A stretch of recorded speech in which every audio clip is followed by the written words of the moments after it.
Gente, por um acaso eu vi um dos primeiros vídeos do canal esses dias e foi aí que eu percebi o quanto que eu tô branca. Eu preciso voltar pro Brasil logo pra tomar um sol porque eu tô parecendo o fantasma do Dr. Ulisses Guimarães. Oi pessoas, tudo bem? Mais um vlog começando e hoje eu vou falar sobre essa que é uma das palavras mais utilizadas nos últimos tempos: empoderamento feminino.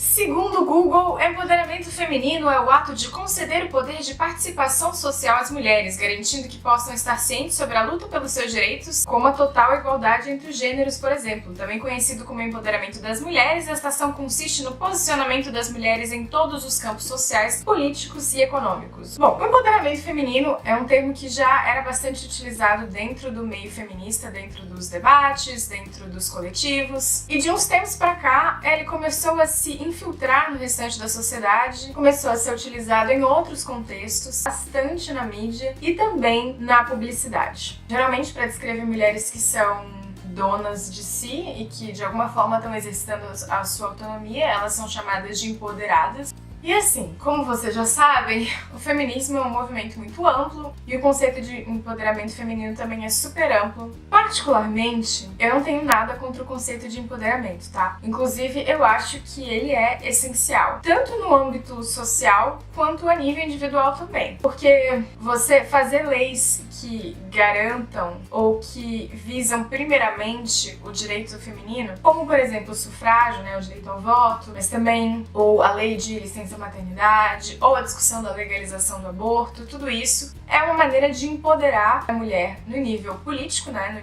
na esfera social. E existe também um empoderamento que ele é mais discutido na mídia, que é o empoderamento individual, que basicamente é uma mulher, enquanto indivíduo, se apoderar e exercer sua própria autonomia. O que eu acho que é uma coisa muito positiva. E veja bem, eu acho que o empoderamento é não só super positivo, como super importante. Devolver para as mulheres a própria autonomia é uma das conquistas do movimento feminista. Quando eu comecei a entrar em contato com o feminismo enquanto movimento, a ideia de empoderamento foi super importante para mim. E se hoje eu tô aqui de frente para uma câmera falando sobre sexo, falando sobre as coisas que eu penso, se hoje eu consigo ter o meu blog onde eu escrevo meus contos eróticos e consigo falar sobre isso com as pessoas e ter orgulho de mostrar essas coisas que sempre para mim foram um tabu e foram um segredo, é porque o feminismo me empoderou. Então eu acho que o empoderamento ele é essencial e ele pode ser uma ferramenta de libertação. Mas não só, ele também pode ser uma ferramenta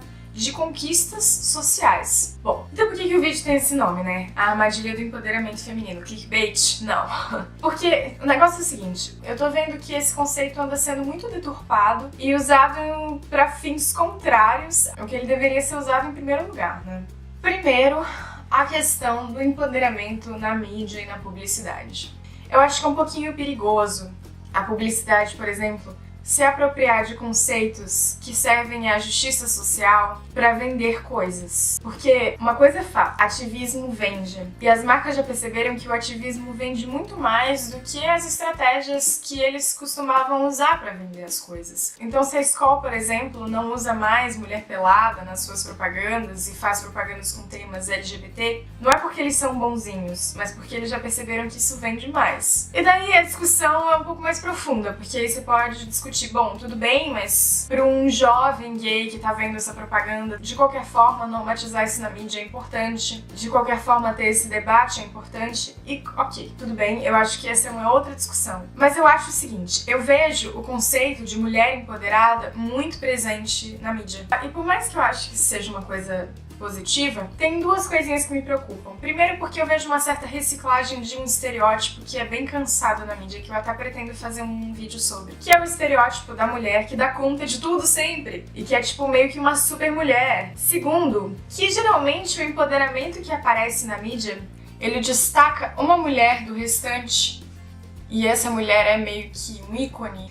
E pelo que eu noto, quando o empoderamento ele é individualizado, isso enfraquece. Primeiro porque seres humanos individualmente são falhos. Uma mulher que ela é um ícone do que é empoderado, muito provavelmente essa mulher vai ter falhas. E quando essas falhas vêm à tona, essa mulher como símbolo é colocada em dúvida. E esse símbolo fica enfraquecido. Mas também é que quando a gente coloca o feminismo nas características individuais do que nos destacam umas das outras, eu acho que ele perde força. Cada vez mais eu tenho percebido que o feminismo ele ganha forças pra ação mesmo, pra trazer transformações reais. Eu acho que a grande força das mulheres está em nos juntar. Veja bem, eu não tô dizendo que tem que homogeneizar o movimento, tá? Mas eu acho que o feminismo, enquanto coletivo, ele tem muito mais força do que um indivíduo empoderado. Mas eu acho que essa armadilha é mínima diante da próxima, que eu acho que aí sim é a grande armadilha do empoderamento feminino.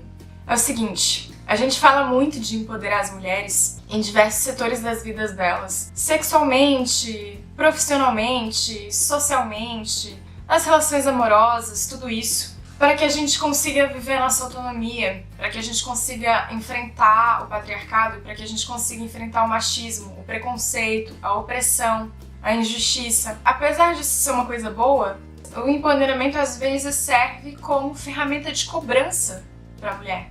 Então, por exemplo, eu já ouvi isso de muitas amigas minhas. E isso acontece às vezes comigo também. Você se sentir mal com a sua aparência física. E aí você se sente mal por estar se sentindo mal, porque você sabe que enquanto feminista, você sabe por que você está se sentindo daquela maneira e você não deveria. Então você, enquanto mulher empoderada, não poderia estar se sentindo daquele jeito, mas você está e daí você se cobra. Ou então, uma coisa muito grave, que é diante da violência doméstica, por exemplo, você colocar a responsabilidade daquela situação em cima da mulher usando a desculpa do empoderamento. Então você, de repente, está dentro de um relacionamento abusivo e ser feminista, infelizmente, não nos protege, não nos salvaguarda de entrar em relacionamentos abusivos. E você se sentir com vergonha de estar naquela situação porque você é uma mulher empoderada e você não poderia ter caído naquela armadilha. O empoderamento deveria ser uma ferramenta para nos dar mais autonomia, para facilitar a nossa vida, não para ser mais uma prisão. E aí tem uma coisa que eu acho que é bem grave mesmo. A gente tá empoderando as mulheres, né, e falando que elas têm que enfrentar o machismo, a violência, a opressão, o abuso, o assédio. Mas enquanto isso, do outro lado aqui, com os homens, eles não estão muito tendo esse tipo de reeducação social. Não dá pra você cobrar das mulheres que elas sejam empoderadas se não tem a contrapartida aqui. O empoderamento tem que servir para nos garantir autonomia, para nos garantir direitos, e não para individualizar a responsabilidade de opressões que são inerentes à nossa sociedade. E outra coisa, os homens, eles precisam ser responsabilizados muito mais pelos seus atos. Então não adianta empoderar as mulheres, dizer que tá tudo na mão delas e que elas têm que dar conta sozinhas, sendo que não existe uma rede de proteção e do outro lado não tem cobrança e não tem consequência para nenhum ato que não deveria ser praticado. É mais ou menos isso? Esse assunto é um pouco complicado, então talvez o vídeo tenha ficado um pouco confuso, mas eu espero que vocês tenham entendido a mensagem. Se você gostou do vídeo, não esquece de dar um like, se inscrever no meu canal para não perder os próximos vídeos. E passa também lá no meu blog, que o link tá aqui embaixo. Escrevo sobre as coisas que eu falo aqui no canal, escrevo sobre a minha experiência de morar aqui na Europa, mas também escrevo principalmente muitos contos eróticos, então dá uma passadinha lá se você ficou curioso. Até a próxima, tchau!